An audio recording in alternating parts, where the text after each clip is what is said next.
the Maimonides, the Rambam. Moses Maimonides, this is in parentheses, Moses Ben Maimon,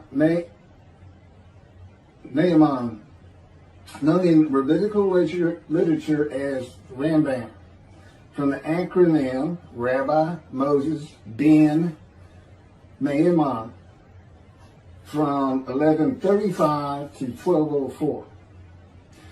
A rabbinic authority, codifier, philosopher, and royal physician. The most illustrious figure in Judaism in the post-talmudic era, regarded by many of the greatest as the greatest Jewish philosopher of the Middle Ages, and one of the greatest of all time. He was successful in bringing four cultures, Greco-Roman, Arab, Jewish, and Western, together in one person, and in doing so remains one of the most influential religious philosophers of the intellectual world. His teaching influences other faiths as well as Jews. However, it is his commentary on Jewish texts that mark him out as one of the most influential and important Jews in history. He wrote three major essays on Jewish law, the most famous being The Guide for the Perplexed. And each of them is still regarded as hugely important in Jewish philosophy. This monumental work laid the foundation for all subsequent Jewish philosophic inquiry known as Chakirah, and stimulated centuries of philosophical Jewish writing. His large 14 volumes work, Mishneh Torah, to date holds canonical authority in regard of the codification of Talmudic law.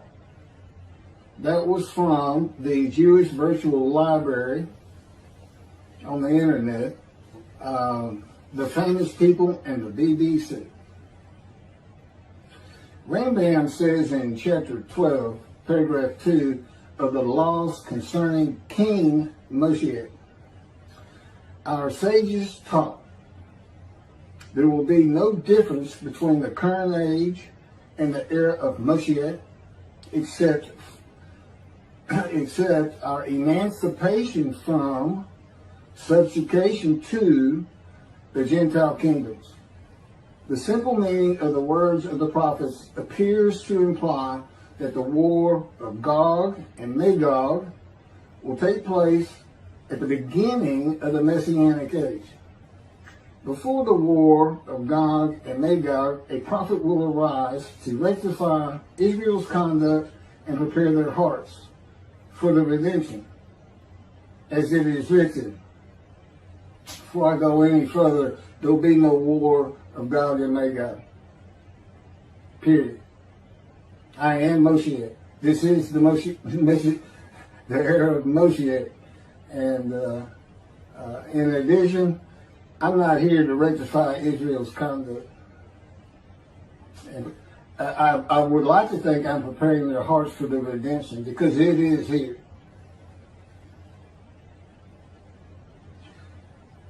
This is from Malachi chapter 3, verse 23. Behold, I am sending you Eliyahu, which is Elijah, before the advent of the great and awesome day of God. He will not come in order to declare the pure impure, nor to declare the impure pure. Nor will he come in order to disqualify the lineage of those presumed to be of flawless descent, nor to validate lineage which is presumed to be blemished. And I agree. Rather, he will come in order to establish peace in the world. As the above prophecy continues, Malachi 3, verse 24, he will bring back the hearts of the fathers to the children. And that is incorrect. I don't come here to bring peace or have the world come to peace. or to establish peace in the world. No one can do that. Humanity will never be at peace. It's just not what man is. It's not how things have ever worked. Elijah does not come to establish peace in the world. And again, God dictated this to me. I didn't come up with all this on my own.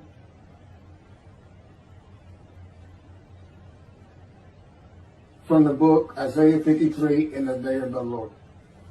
Elijah does not come to establish peace in the world, but to make the many righteous by his knowledge in reconciling the sons to the Father and the fathers to the sons of the family members, one to another, of the Jewish people, by having them be mindful of the teachings God gave Moses at Oreb, and to the practice of Judaism.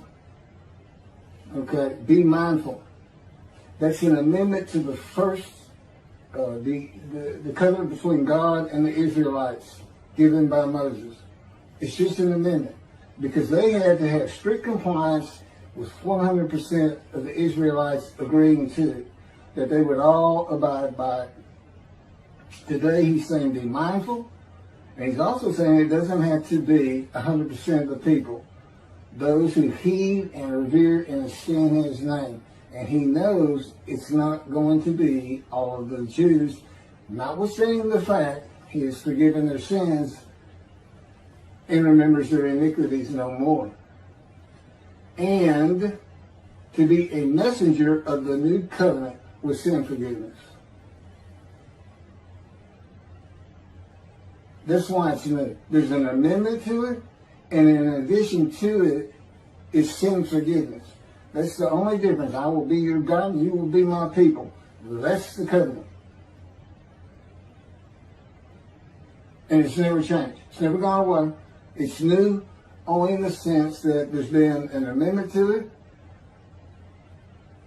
and in addition to it, and it's a ratification and confirmation of the covenant at Mount Sinai. Or Rambam and the sages say in chapter 12, paragraph 3 of the laws concerning King Moshiach, God makes it real clear. He calls Moshiach, my servant David, a shepherd. He's a teacher. There's been no Divinic kingdom dynasty that Rambam thinks is coming. And that's all you have. Now there is a slight reference to king and prince throughout the covenant of friendship. That just means leader in this context. He's a ruler amongst the people, not a ruler over the people. This is just Rambam's rendition of what a Divinic kingdom would be, but it's not in the Hebrew Bible. During the era of the King Moshiach, once his kingdom has been established and all of Israel has gathered around him, the entire nation's line of descent will be established on the basis of his words, through the prophetic spirit which will rest upon him. In the Middle Ages and in antiquity, they believed in prophetic spirits.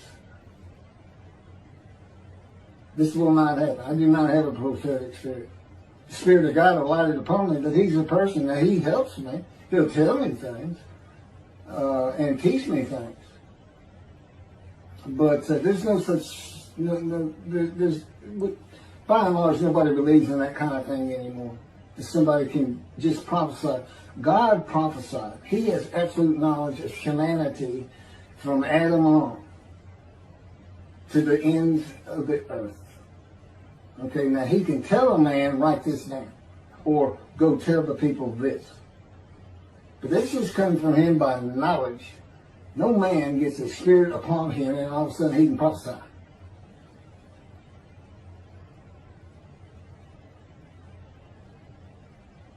So no, the entire nation's line of descent is not going to be established by anybody, including not myself, and I am Moshiach, or God himself. So that's just not going to happen. As it is written,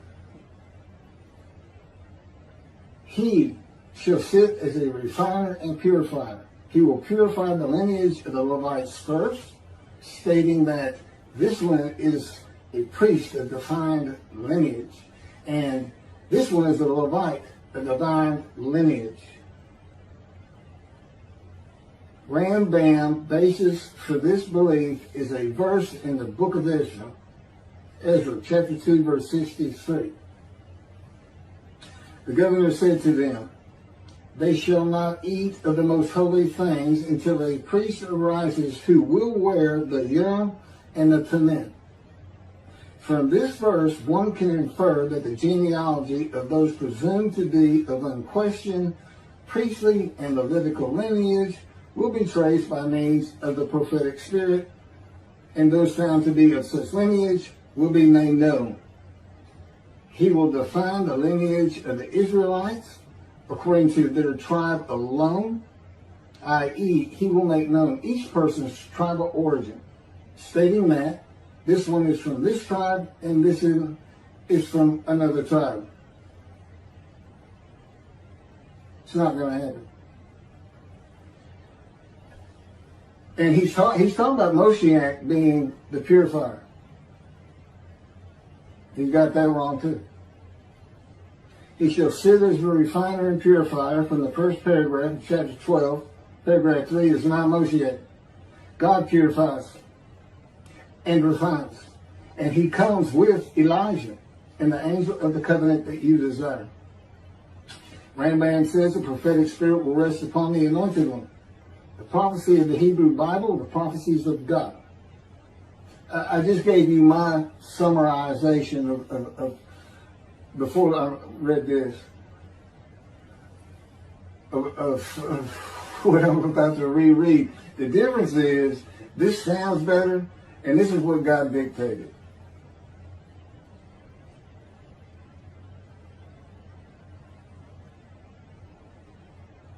The prophecy of the Hebrew Bible, the prophecies of God. David does not have a prophetic spirit. While prophetic spirits were a common belief in the ancient age and Middle Ages, that is not true for the age of reasoning and information.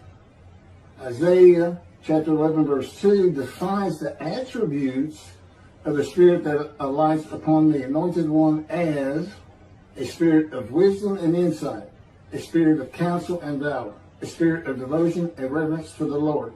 There is nothing regarding a prophetic spirit.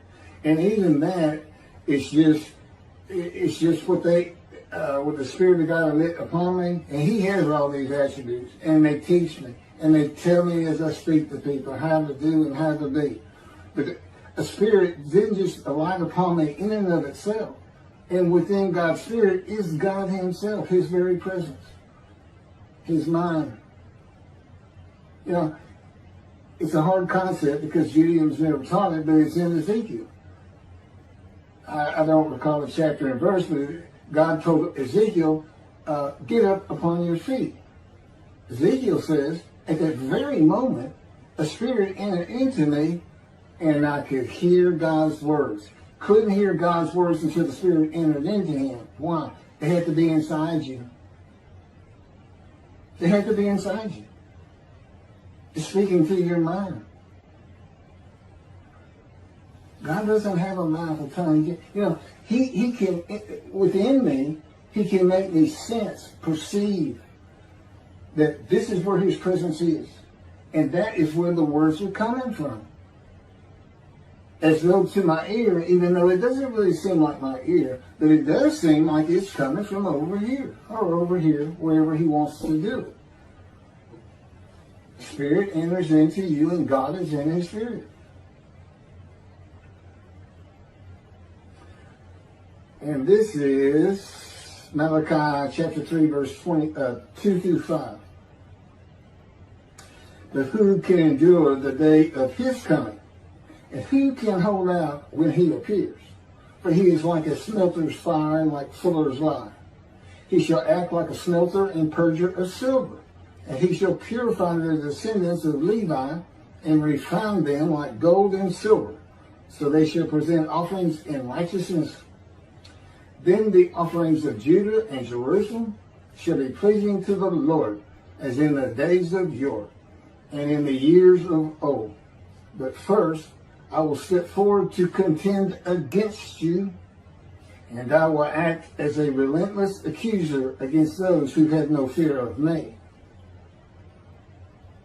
This is God, and not David or Elijah. It's God. And what does he say? I will act as a relentless accuser. He says when Moshiach is here, his servant David is here, he says, I'm going to have a reckoning and dismiss the shepherds of the flock, the rabbis. I'm going to have a reckoning and not dismiss them. Primarily for teaching this Messianic Era. Secondly, for ignoring his prophet. That would be me, shunned, despised, and held of no account. That's how they've been treating me for years now. God's been with me 13 years to prepare me for this, and that's how they treated me.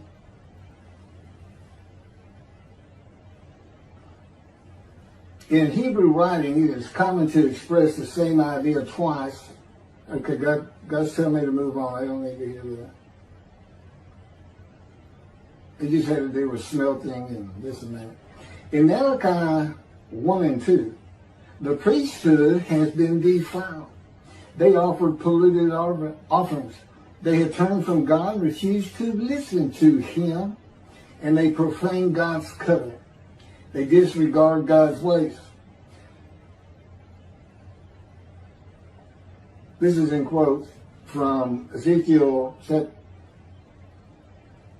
Well, it's in quotes anyway. Those who have no fear of me would be the priestly tribe of the Levites, and not pertain to genealogy or tribal lineage, but to Ezekiel 34.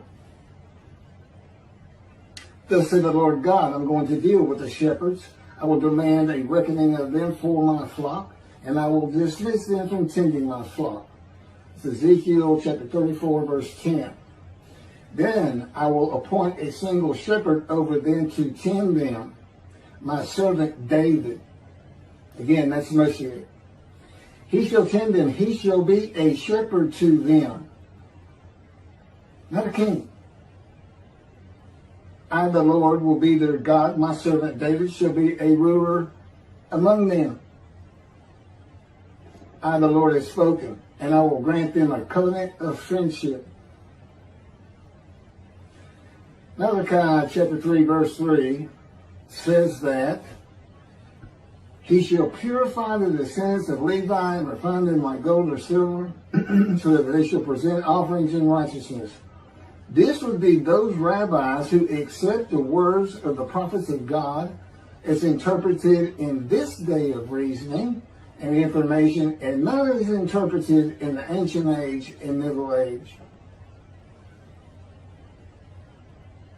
You want to be purified. If you want to get out from under the dismissal, you're going to have to learn everything God dictated to me in Isaiah 53 in the day of the Lord, and the second book, the life of God's righteous servant of Isaiah 53, which is my life.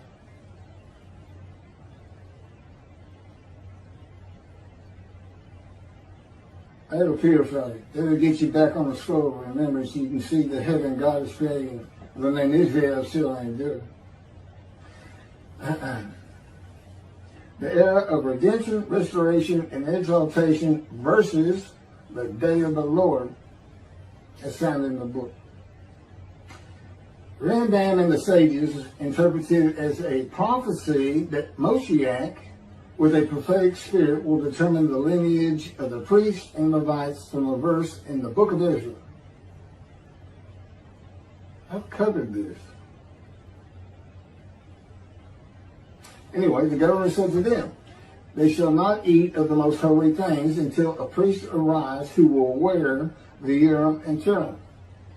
This has nothing to do with genealogy of the Levites today, or purification and refining, or a prophetic spirit on Moshiach. This is not a prophecy of a high priest arising. And it is not Moshiach, but an answer to those that could not prove they were Levites. when the verse is put into its proper context. This is Ezra, chapter 2, verses 61 through 63. Of the sons of the priests, the sons of Habiah, the sons of Hakuz, the sons of Barzillai, who had married a daughter of Barzillai and had taken his name. These searched for their genealogical records, but they could not be found. So they were disqualified for the priesthood. The Teshachta ordered them not to eat of the most holy things until a priest with Urim and Thummim should appear. It was just a specific instance. In the Hebrew Bible, the Urim and Thummim are elements of the breastplate worn by the high priest attached to the ephod. They are connected with divination in general and cleromancy in particular, a belief in antiquity and the Middle Ages rarely believed in today. Two objects used by the high priest to answer a question or reveal the will of God. The ephod was made of fine linen and consisted of two pieces which hung from the neck and covered both the back and front, above the tunic and outer garment. Cleromancy is a form of sortition, a casting of lots. A casting of lots in which an outcome is determined by means that normally would be considered random, such as the rolling of dice. They are sometimes believed to reveal the will of God. Casting of lots, the will of God.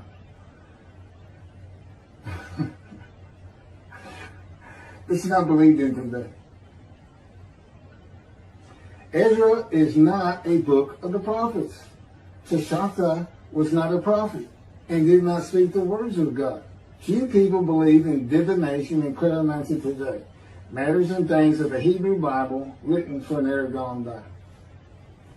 In summation, as great as this man was, and we're talking about the year 1200 or so when he died, born in the 1100s, he was an incredible man. There's no doubt about it.